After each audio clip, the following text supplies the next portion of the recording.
Okay. Ladies and gentlemen, welcome back to another 10-minute review. This time we got AEW Dynamite from July 3rd, day before the 4th of July. But this show is crazy.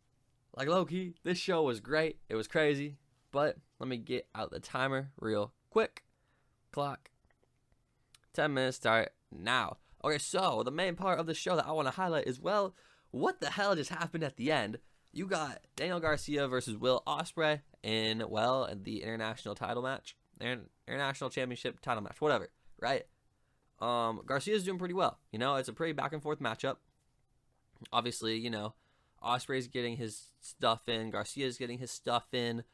Ospreay is still being shown as like the stronger opponent here, but Garcia is that crafty, clever underdog who's still trying to get a lot of moves out and who's still doing pretty well. Garcia has advantage, right? MJF is in his corner, which was established earlier on in the show, and Daddy Magic, you know, he said how he trusted MJF, so he was cool with it. And MJF goes to give him that Dynamite diamond ring. Garcia picks it up, but he's a little distracted, right? And that's when Ospreay rolls him up, but it's okay. It didn't work. My webcam's breaking. Hold on. Okay, we're good. So Ospreay rolls him up, right? But he kicks out. And then Garcia's back standing in the corner with that ring, and he's thinking about it. He's like, should I use this diamond ring? And then Ospreay hits a forbidden blade, and that's the end of the match. You know, cut to the chase, I got to. But yeah, that's the end of the match. And so Will Ospreay retains. Ospreay shows Garcia some respect after the match, and then he heads to the back. And then MJF, you know, he's like trying to pick Garcia up. He's like, look, man, it's not your fault. It's my fault. You know, I shouldn't have done what I did. I distracted you. These people still love you. And then Garcia and MJF are in the middle of the ring, and MJF just low blows him, and he just beat the crap out of him after. Oh my God. He kept beating him with that ring. Daddy Magic tried to make the save. He got popped with the ring. He hit that tombstone pile driver thing from like the middle rope. And then eventually Ospreay came down after MJF continued to beat down on Garcia, and then MJF just ran. And Garcia got taken out on a stretcher as MJF almost battled with a fan. He went head to head. I wonder what he said. That looks bad. If that was a plant, that was great. But if it's not a plant, that looks like a lawsuit. Or not a lawsuit, but like something bad could happen. But that was crazy. So clearly we are back with a prime. I won't say prime, but like we're back with a heel MJF, and I'm so excited to see what happens next. Although I am kind of worried about Daniel Garcia. There's been rumors that his contract expires in the fall. I'm hoping this isn't a write-off like for a contract. I think it's kind of similar to what MJF did. Because when you look at what MJF did, they wrote him off kind of like right before his contract was up, I think. And then he just kind of took some time off. Maybe that's what Garcia's going to do. It seems about right timing. Anyway, I think this is great. I'm so curious what's going to happen next. It looks like we're getting an MJF Will Ospreay feud. The only problem is I don't want that to overshadow Swerve, and well, I don't think Swerve was on this show. How do you not have your world champion on the show? They made a few questionable decisions in this, I think. Let's get to some other stuff. For starters, you got the Owen Hart Cup tournament. For the women, I'm going to quickly touch on Willow Nightingale did beat Chris Statlander after a roll-up. It was fine. And then Mariah May is fighting Sheeta on Rampage. Cool. I'm excited to see who wins. I'm assuming Mariah May beat Sheeta, because Sheeta hasn't gotten any TV time, sadly. And then, so we're going to get Willow versus May. And honestly, I'd be cool seeing Willow win. I'd be cool seeing Mariah May win. It seems like they could be building towards a Mariah May type push, so then have Mariah versus Toni Storm. But also, I could see them giving it to Willow 2 years in a row, because Willow is probably one of the best women they have in this division right now. So, then you also had Britt Baker making her return. She cut a beautiful promo, I thought. I loved this promo. She was talking about the struggle she went through. She said like her whole right side was like paralyzed or something. That's crazy. And then she was talking about perseverance and saying how everyone can be elite. Then Mercedes Moné interrupted. But she interrupted because she's now friends with the EVPs. And they said to have her celebration. And it was like a 2-minute celebration because she just came out there while Britt Baker was still out there. And then they talked. And then Moné and Baker are probably fighting out All In. Yeah, there's that. And then I'm honestly cool with this because I don't know. I feel like this might elevate Moné a little bit because I'm still not completely bought into Mercedes Moné. So I'm happy with this. Hopefully Britt Baker does elevate her. And hopefully Britt Baker is still good to wrestle. Because from what she was talking about, it sounds like she like might not be. Like, this could be bad for her. I hope it works out. But then in the men's side of the Owen Hart Cup, Bryan Danielson beat Pac this was a great match. And the one problem I have with it, though, is it did end by roll-up. But I kind of saw the point. It was because that's how Pac won against Claudio. So this is kind of... and Danielson was saying it could happen to anybody. So this kind of shows it really can happen to anybody. And then... who the heck? Move that. And then... what happened next? I got distracted. Yeah, so Danielson moves on to the finals. But we don't even know who is fighting in the other side, because then we got Jeff Jarrett versus the wild card, which turned out to be Hangman Adam Page. And let me tell you, I thought it was going to be Adam Page, but part of me was hoping it wasn't. I understand why it is. It makes perfect storyline sense and all that, but I was kind of hoping it wasn't going to be. Anyway, Hangman won against Jeff Jarrett, but it was a beautiful showing by Jeff Jarrett. Like, the crowd was into Jeff Jarrett, and it's been a while since we've seen that, I feel like. And yeah, this was great, honestly. And then Hangman had a little backstage segment with the Young Bucks, and he basically said how he's going to win the Owen. There was more to that, but I wasn't really paying attention. Like, I didn't really care at that point. I was tired, okay? I'm sorry. But I'm very curious to see where it's going to go. I couldn't tell if he was siding with the Elite or not.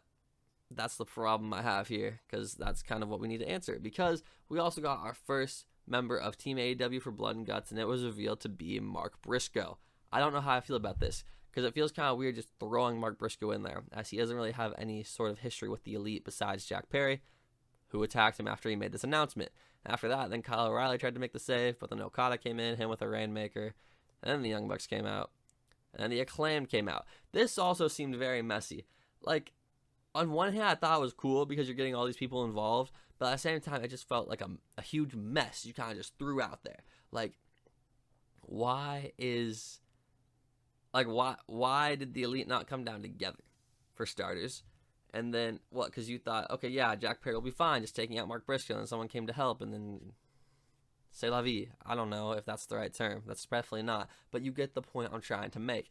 Like, I can understand if that's the story there, if that's, like, the thinking. But, like, I don't know. It still just seemed weird to me to just have, like, run-in after run-in. Like, you could just have the Elite come down together and have a 4-on-1 attack. Like, that would be so much more effective, would it not? Anyway, I feel like there was another thing that messed me up. Oh, I didn't finish talking about the roll-up thing. So we saw Claudio lose to Pac with a roll-up, and then Pac lose to Danielson with a roll-up. Then we also saw Willow Nightingale win with a roll-up. Too many roll-ups, man. That's the problem. Like, this is starting to feel like WWE in 2015? I don't know the right year. But in one of those years, it was just straight, honestly, for multiple of those years, it was just straight roll-ups and DQs. Like, and that's what this felt like, kind of. But not to the same extent. This is definitely less than that. But I'm just saying it's a thing to keep an eye on for the future. What else happened on the show? The learning tree stuff is very strange. I don't know how I feel about it. Jericho kicked Taz out, saying how Taz was a biased commentator. So Taz got booed from the building because he got permission by the Young Bucks to do that. And then, yeah, Taz was gone. Jericho's on commentary for the 6-man match, where it was Joe, Shibata, and Hook versus the Cage of Agony is now what they're called. Cage, Toa Leona, and Bishop Khan. And, well, it came to an end when I believe it's Khan and Cage were going for stalling suplexes on Hook and Shibata. Meanwhile, Toa Leona had Samoa Joe up on his shoulders, and then they all reversed him to sleeper holds, and, well, the good guys won with a bunch of sleeper holds. And that's when Jericho stood up. You know, he started applauding them from the announce desk, walking closer to the ring. They were all looking at him. Keith and Big Bill attacked from behind with a bunch of chairs. Brian Keith does not have a broken arm.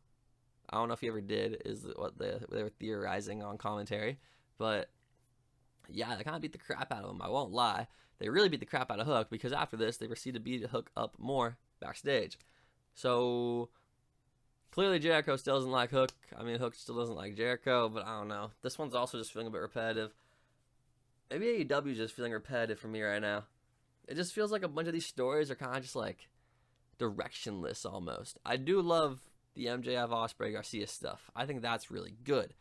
This Hook thing I'm not so sure about, just because I think I'm tired of Hook and Jericho. But I do love the team of Hook, Shibata, and Joe. I also really like the team of I like this whole learning tree, like, faction stable thing. So I think it's just, Them being together is what's bothering me. But yeah, I'm kind of running out of time. There's 5 seconds left. I'm gonna stop it. I feel like there was something else I missed that I didn't cover. I like the Adam Page return and the match. The match was good. I just don't know where it's gonna go. I still couldn't tell. Oh my gosh, now I know what it is. Okay, Will Ospreay wanted out. Yeah, Will Ospreay wants out of the Don Callis family, and Callis is like, you know what, Will? Normally I wouldn't let people do this, but for you, you can leave. But Kyle Fletcher is with Will this whole time during this backstage thing, right? So Callis lets him leave. They hug or whatever, and you get the camera angle, and Callis is kind of like shaking his head like, why would he do this? And then as they leave, as Callis leaves, Callis is like, let's go, Kyle. That's when Kyle goes with him, but Kyle clearly did not want to go with them. Like, you could tell, Kyle Fletcher was not rocking with Don Callis in this moment. So I'm assuming in the future we're going to get maybe a Callis family versus United Empire feud. Maybe. By United Empire, I mean Ospreay and Aussie Open, assuming that, oh, what's his name? You know who I'm talking about. Kyle Fletcher's partner. Assuming he returns. Oh, what's his name? Kyle Fletcher. Mark Davis. Assuming that Mark Davis returns, we could get a nice little feud there. That's what I'm hoping for. But, yeah, I think that's all I got. Sorry if I sound a little tired, because I am. But, yeah, I'm going to conclude it there. Thank you for watching this a little over 10-minute review, and I'll see you all next time. Peace.